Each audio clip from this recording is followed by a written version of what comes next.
It's time again for Talking Trade, sponsored by MMAC's World Trade Association and Michael Best Strategies.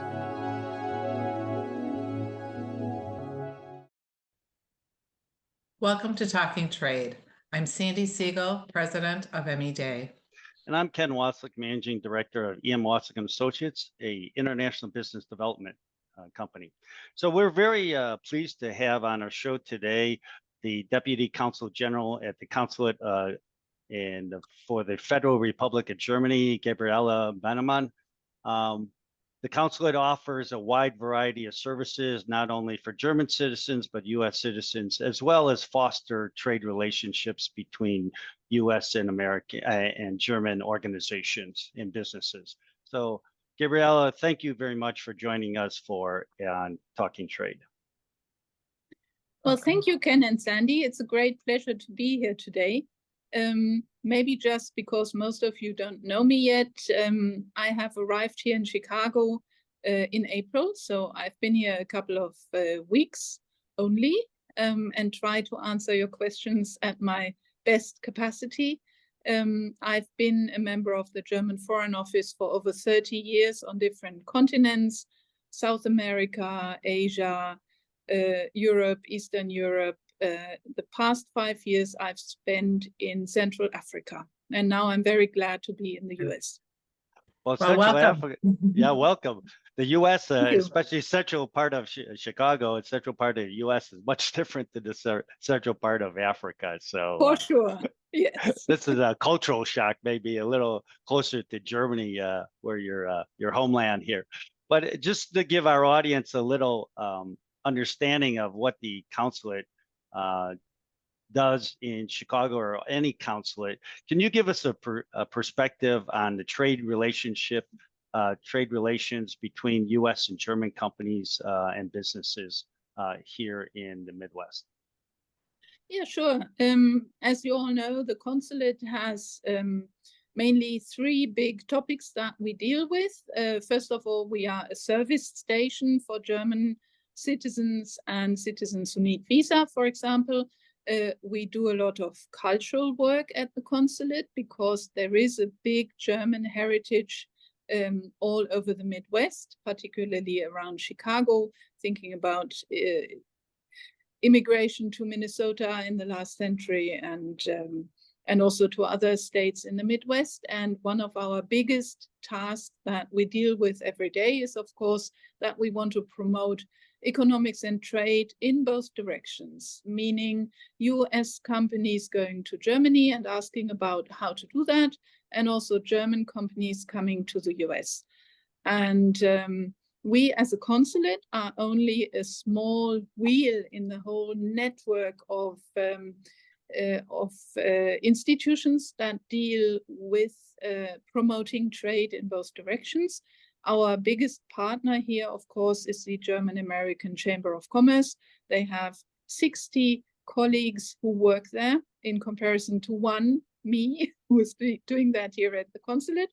But the chamber and we try and do burden sharing. So no matter whom you contact, either the chamber or us, whoever is best equipped to answer your questions or to be of service to you as a company or as an entrepreneur, we send you to the best possible person for your questions or business.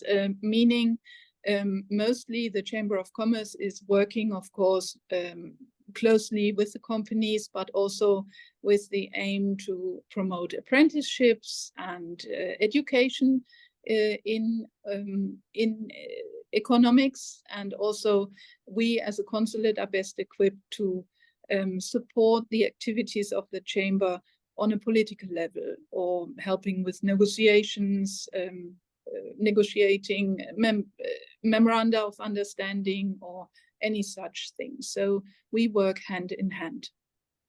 Very nice. So you mentioned already, of course, the strong German influence in the Midwest, which, Wisconsin is no exception. And we work with a lot of German businesses. And there are many German subsidiaries here in the US and again here in Wisconsin and in the Midwest area. So what can you share with us in terms of some of the statistics, if you will, some of the industries? I know a lot of manufacturing and you know, technical manufacturing and so forth. What other industries are investing and are you working on collaborations with? Well, the statistical numbers are very strong and show how close the trade relations are, also in both directions. Altogether, we have 5,800 German companies working and being situated in the US. We have an investment by German companies into the US that is at the moment at 619 billion US dollars. In addition, there are another $11 billion going into research and development. And interesting, I find it very interesting, of these 11 billion US dollars, 75% go into research and development in manufacturing. Also, amongst all the 5,800 companies, 50% are actually in manufacturing. And my favorite number altogether is that Germany is the third largest employer in the US with 923,600 jobs that German companies have created for US citizens. And that is, I think, the best number that we can give you, because it shows how integrated the German trade and the German companies are. If you look at the Midwest, it's basically the main area where the German companies are located. Also, of course, in relation to the central geographical situation, but also because they have had experience in the Midwest due to the connections that were already there. And for Wisconsin, for example, we have 2.6 billion US dollars imports from Germany to Wisconsin per year, and almost 1 billion going out of Wisconsin to Germany, which is also quite an impressive flow of money and goods. Yeah. Yes, and as I say, we do a lot of trade out of our office, and some of our biggest customers are German companies and subsidiaries. I know, you spoke to some of the investments and initiatives and so forth, and I believe there's a bilateral investment treaty that helps protect Germany companies and protect, private investment in between the two countries. Are there trade agreements, conversations in the horizon? We don't have, a specific trade agreement in place. Obviously free trade between the US and Europe, but other projects, treaties, or investments, initiatives that you can speak to? We are not in a position to establish bilateral trade agreements, because Germany is part of the European Union. So it's the prerogative of the EU to do that, and that is firmly in place. I listened to my British colleague the other day doing this program, and he spoke about trade agreements. So no, we don't do that. We are not allowed to. But what we, of course, do and have been doing and will continue to do is, for example, support bilateral agreements on a lower level. For example, you can have a memorandum of understanding, which is not legally binding, but gives partners a structure to do whatever activities they want to do on a bilateral level. For example, there are even in place partnership agreements, for example, between Wisconsin and Hessen in Germany.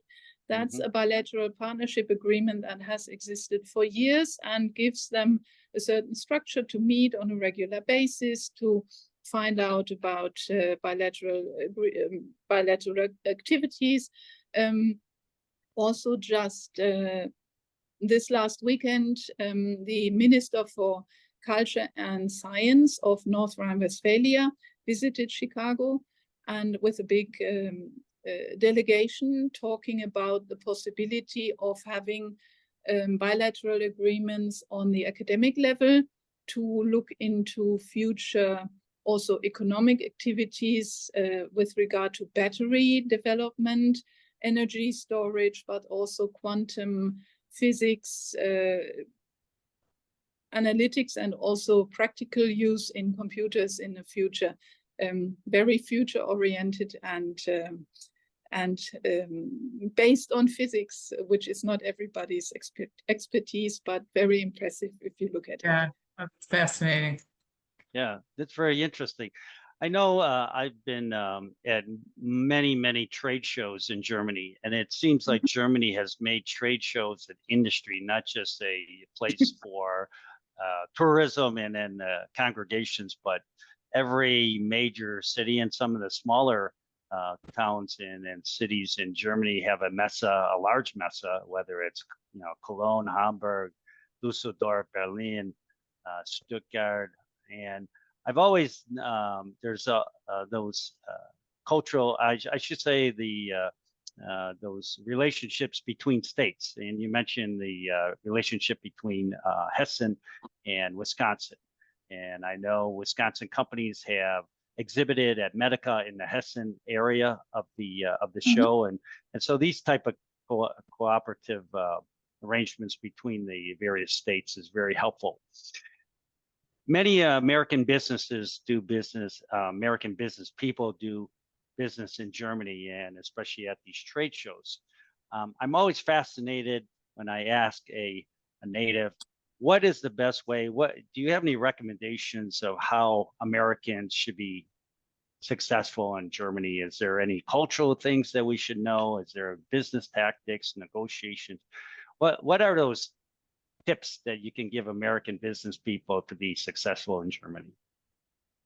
Well, first of all, my tip would be to really get in touch with the German American Chamber of Commerce here in Chicago, just to get into the flow, to get professional tips of on the topic of where would my specific business be best located, for example. And also one thing that I find very important is Germany is a federal state, much like the US. And do not only look at the big cities or the industrial areas or the rural area. There are many opportunities in the smaller cities. Germany is very well equipped with infrastructure. It's not a very large country. Even if you are somewhere where it is not really the middle of a very big urban center, you are well located. Prices may be much lower. Education is usually on a very high level, so you will find good employees for your business. And if you go to Germany and you look at the different federal states and their investment programs, you can really find something that is best suited for your business. And also, they should keep in mind that being located in Germany means not only having business in the German market, it means having business in the European Union with 27 states all together. And it's a large market. It's a very open market with lots of logistical connections amongst the states. There is trains, planes, streets, everything. It is a big opportunity, and I can only recommend to look at it. Fabulous. Gabriela Bennemann, thank you for joining us on Talking Trade. Great support and information on doing business with Germany. Thank you very much. And I hope to see you in person sometime, maybe at the next Christmas market here in Chicago. Yeah, it could be. Very much so. Thank you. Has been a pleasure. Bye. Ciao. Tschüss. Tschüss. You've been listening to Talking Trade, sponsored by MMAC's World Trade Association and Michael Best Strategies.